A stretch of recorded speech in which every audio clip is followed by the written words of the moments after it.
السلام علیکم ورحمۃ اللہ وبرکاتہ۔ نحمدہ و نصلی علی رسولہ الکریم، اما بعد۔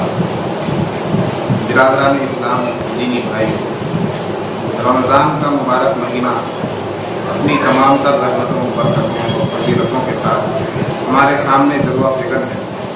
ہمیں چاہیے کہ ہم اس مہینے کی بہت زیادہ قدر کریں، اس کے ایک ایک دن کی، ایک ایک رات کی، ایک ایک روزے کی، ایک ایک نماز کی اور ایک ایک لمحے کی قدر کریں۔ یہ اللہ تبارک و تعالیٰ کا بہت بڑا انعام ہے۔ چند باتوں کی طرف میں آج توجہ دلانا چاہوں گا جن کا رمضان المبارک میں ہمیں خیال کرنے کی بہت زیادہ ضرورت ہے۔ سب سے پہلی چیز، رمضان المبارک میں بلا وجہ روزہ ترک نہ کریں۔ رمضان المبارک کے تمام روزے رکھیں۔ چھوٹی چھوٹی سی بات پر مسلمان بھائی روزہ چھوڑ دیتا ہے، یہ اچھی بات نہیں، گناہ کا کام ہے۔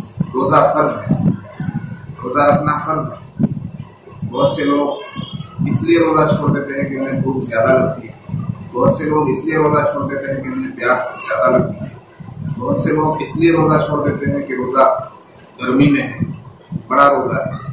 یہ تمام عذر ناقابل قبول ہے، یہ قبول نہیں کیے جائیں گے۔ اس لیے روزہ کتنا ہی لمبا ہو، کتنی ہی گرمی میں ہو، کتنا ہی شدید ہو، ہمیں روزہ رکھنا، اپنے نفس پر قابو پانا ہے، اپنے نفس کو سمجھانا ہے کہ روزہ کچھ پر فرض ہے اور یہ رکھنا ہی۔ یہ پریشانیاں ان لوگوں کو ہوتی ہیں جو درمیان سال میں بھوکا رہ کر نہیں دیکھتے۔ ہمیں چاہیے کہ درمیان سال میں بھی ہم اپنی روزے رکھا کریں، کبھی کبھی بھوکا بھی رکھا کریں۔ بہت سے لوگ ایسا ہوتے ہیں کہ وہ ان کو یاد ہی نہیں رہتا کہ ہم کبھی بھوکے بھی رہے۔ کوئی ایک وقت ایسا نہیں گزرتا کہ وہ کھانے سے دور رہتے، تو ایسے لوگوں کو پریشانی ہوتی ہے۔ بہرحال یہ شیطانی وساوس ہے کہ بھوک زیادہ لگے گی، پیاس زیادہ لگے گی۔ جب ایک آدمی روزہ رکھ لیتا ہے، سحری کھا لیتا ہے، ارادہ کر لیتا ہے، نیت پختہ کر لیتا ہے، تو پھر اس کے سامنے کوئی پریشانی نہیں، آرام کے ساتھ، سکون کے ساتھ وہ روزہ مکمل کر لیتا ہے۔ اسی کے ساتھ ہمیں رمضان المبارک میں روزے کے ساتھ ساتھ نماز کا اہتمام کرنا ہے۔ دیکھیے، نماز میں روزے کی طرح فرض ہے۔ اس طرح رمضان المبارک کے روزے فرض ہیں، اس طرح پورے سال میں 5 وقت کی نمازیں فرض ہیں۔ اور رمضان المبارک کے اندر چونکہ عبادت کا ثواب بڑھ جاتا ہے، فرائض کا ثواب زیادہ ہو جاتا ہے، نوافل کا ثواب فرائض کے برابر ہو جاتا ہے، تو رمضان المبارک میں تو چاہیے فرائض کے ساتھ ساتھ نوافل کا اہتمام کرے۔ پھر یہ کہ ایک آدمی روزہ رکھ رہا ہے اور نماز چھوڑ رہا ہے، تو ایک طرف تو روزہ رکھنے کا ثواب اسے مل رہا ہے، لیکن دوسری طرف نماز چھوڑنے کا اسے گناہ بھی مل رہا ہے۔ تو رمضان المبارک کے اندر آدمی نماز چھوڑ کر گناہ کرنا ہے، اس سے زیادہ اس کے لیے بدقسمتی کی بات کیا ہے۔ اس لیے ہمیں چاہیے کہ جس اہتمام کے ساتھ ہم رمضان المبارک میں روزے رکھتے ہیں، اسی اہتمام کے ساتھ نماز کا خیال رکھیں، باجماعت مسجد میں جا کر 5 وقتہ نماز پڑھیں۔ اسی طرح جس پر زکوٰۃ فرض ہو گئی اور سال گزر گیا ہے، تو رمضان المبارک میں زکوٰۃ ادا کرنے کا اہتمام کریں۔ جو احکامات اللہ تبارک و تعالیٰ نے ہم پر نافذ کیے ہیں، جو چیزیں ہم پر فرض ہیں، وہ پہلے ہم پر عائد ہوتا ہے اور اس کا ادا کرنا پہلے ضروری ہے۔ ایک آدمی روزہ رکھے نماز نہ پڑھے، گناہ کی بات ہے۔ نماز پڑھے روزہ نہ رکھے، گناہ کی بات ہے۔ نماز پڑھے روزہ رکھے زکوٰۃ ادا نہ کرے، گناہ کی بات ہے۔ تمام فرائض کو ہمیں پہلے ادا کرنا ہے۔ مبارک میں روزے کا اہتمام، نماز کا اہتمام، اس پر زکوٰۃ فرض ہے تو زکوٰۃ ضرور دے۔ اس کے بعد چند نوافل کی طرف میں توجہ دلاؤں گا۔ بہت سے لوگ سمجھ نہیں پاتے کہ رمضان المبارک کا مہینہ ہے، اتنی برکتوں والا مہینہ ہے، فضیلتوں والا مہینہ ہے، لیکن انہیں سمجھ میں نہیں آتا کہ اس کا اہتمام ہم کیسے کریں، زیادہ سے زیادہ ثواب کیسے حاصل کریں، ہم اپنے نامہ اعمال کو ثواب کے ذریعے سے کیسے کریں۔ ان کے لیے اور وہ اپنا کام بھی نہیں چھوڑنا چاہتے، کام میں بھی لگے رہنا چاہتے ہیں، تو ان کے لیے بس یہ ہے کہ وہ فرائض کا اہتمام کریں، اور فرائض کے بعد جو نفل نمازیں ہیں جن کا احادیث میں ذکر آیا ہے ان کو بھی وہ رمضان المبارک میں کم از کم ادا کر لیا کرے۔ مثلاً تہجد کی نماز، سحری کھانے کے لیے اٹھے، آرام سے تہجد کوئی بھی پڑھ سکتا ہے، جو بھی سحری کھانے کے لیے اٹھ رہا ہے تہجد کی نماز ادا کر سکتا ہے۔ یہ میں بتاتا چلوں کہ ہمارے بہت سے مسلمان بھائی بغیر سحری کھائے روزہ رکھ لیتے ہیں، وہ سحری کے ثواب سے محروم ہو جاتے ہیں۔ سحری کھانا سنت ہے، ثواب ہے، بہت بڑا ثواب ہے۔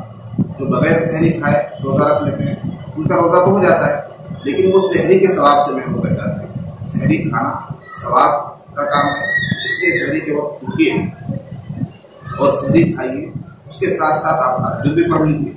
تہجد کی 2 رکعت سے لے کر 8 رکعت تک ہے، بعض روایتوں میں 12 رکعتیں بھی آئی ہیں، 12 سے زیادہ تہجد کی رکعتیں نہیں، 2 رکعت کر کے 12 رکعت تک پڑھ سکتے ہیں۔ 2 رکعت پڑھ لی اب بھی ٹھیک ہے، 4 رکعت پڑھ لی ٹھیک ہے، 6 رکعت پڑھ لی ٹھیک ہے، ضروری نہیں کہ 8 ہی پڑھیں، ضروری نہیں کہ 12 ہی پڑھیں، 2 کا وقت ہے 2 پڑھ لیں۔ اس کے بعد فجر کی نماز پڑھیں، فجر کی نماز کے بعد جو طلوع آفتاب ہو جاتا ہے اس کے بعد مطلوب وقت گزرنے کے بعد اشراق کی نماز پڑھیں۔ اشراق کی بھی فضیلت ہے، احادیث میں اشراق بھی نفل ہے، اشراق کی 2 رکعت یا 4 رکعت نماز پڑھیں۔ اس کے 2-2.5 گھنٹے بعد چاشت کا وقت ہو جاتا ہے، اگر ابھی تک کام کے لیے نہیں روانہ ہوئے تو چاشت کی نماز بھی پڑھ لیں۔ ظہر کی نماز فرض ہے اور ظہر کی نماز ادا کرے، عصر کی نماز ادا کرے، مغرب کی نماز ادا کرے، اور مغرب کے بعد اوابین کی نفلیں ہوتی ہیں، اوابین کی نماز پڑھ لیں۔ اوابین کی 2 رکعت سے 6 رکعت تک پڑھ سکتے ہیں، 2 رکعت تک۔ تو یہ 4 نمازیں ہو گئی 5 فرض نمازوں کے علاوہ، تہجد کی نماز، اشراق کی نماز، چاشت کی نماز اور اوابین کی نماز۔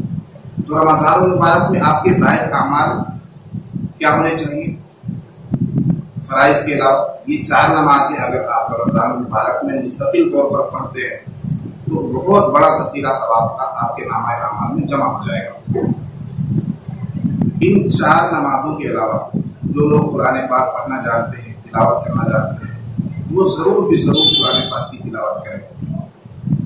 ان 4 نمازوں کے علاوہ ایک عمل تلاوت قرآن کا شامل کریں۔ روزانہ جس وقت بھی آپ کے پاس فرصت ہو، ٹائم ہو، اس وقت آپ تلاوت کا اہتمام کریں۔ روزانہ کچھ نہ کچھ قرآن پاک تلاوت کریں، اور یہ شوق رہے کہ رمضان المبارک میں کئی قرآن پاک آپ مکمل کریں، ورنہ کم از کم ایک قرآن پاک کو ضرور مکمل ہونا چاہیے۔ اور ایک قرآن پاک مکمل کرنے کا معمول آپ کا اگر آپ کو پڑھنا آتا ہے پورے سال میں ہونا چاہیے، صرف رمضان میں۔ آج المیہ یہ ہے کہ ہم نے قرآن پاک کو چاہے الفاظ ہوں، غیر الفاظ ہوں، ناظرہ ہوں، صرف رمضان المبارک کے لیے رکھ دیا ہے۔ رمضان میں پڑھتے ہیں، رمضان میں ثواب حاصل کرتے ہیں، اور درمیان سال میں قرآن پاک کی تلاوت کا، قرآن پاک سے ثواب حاصل کرنے کا ہم لوگوں میں شوق اور جذبہ نہیں ہے۔ پورے سال کا معمول رکھیں۔ اگر آپ رمضان المبارک میں 3 قرآن پاک پڑھ رہے ہیں، درمیان سال میں 1 مہینے میں 1 قرآن پاک کو پڑھ ہی سکتے ہیں۔ تو یہ وہ زائد اعمال ہیں۔ سب سے پہلی بات تو یہ ہے کہ فرائض میں بالکل بھی کوتاہی نہ ہو، فرض نمازوں میں بالکل کوتاہی نہ ہو، روزوں میں بالکل کوتاہی نہ ہو۔ اور یہ جو سحری میں نہیں اٹھنے کا معاملہ ہے، یہ کیسے ہوتا ہے؟ بہت سے لوگ تراویح پڑھ کے تفریح کے لیے، سیر و تفریح کے لیے نکل جاتے ہیں، کہیں میٹنگ میں بیٹھ جاتے ہیں، کہیں چائے خانوں میں بیٹھ جاتے ہیں، تو پیشے مارنے لگتے ہیں، تو پھر ان کے لیے سحری میں اٹھنا دشوار ہو جاتا ہے۔ اس لیے عشاء کی نماز سے متصل تراویح کا اہتمام کریں، شوق کے ساتھ تراویح پڑھیں، اور تراویح پڑھنے کے بعد فوراً اپنے بستر پر چلے جائیں اور سحری کے وقت اٹھ کر سحری کھانے کا، تہجد پڑھنے کا اہتمام کریں۔ امید ہے کہ ان باتوں کی طرف اگر ہم توجہ دیں گے اور صرف یہ معمولی کام رمضان میں بڑھا دیں گے اپنے اعمال کے اعتبار سے اور نام اعمال میں ثواب کی نیت سے، تو اللہ تبارک و تعالیٰ ہمارے ساتھ نوازشات کا معاملہ کرے گا۔ رمضان مبارک کے روزوں کا ہمیں فائدہ ہوگا، اور روزوں کا جو مقصد ہے اس کی طرف بھی ہماری توجہ ہونی چاہیے۔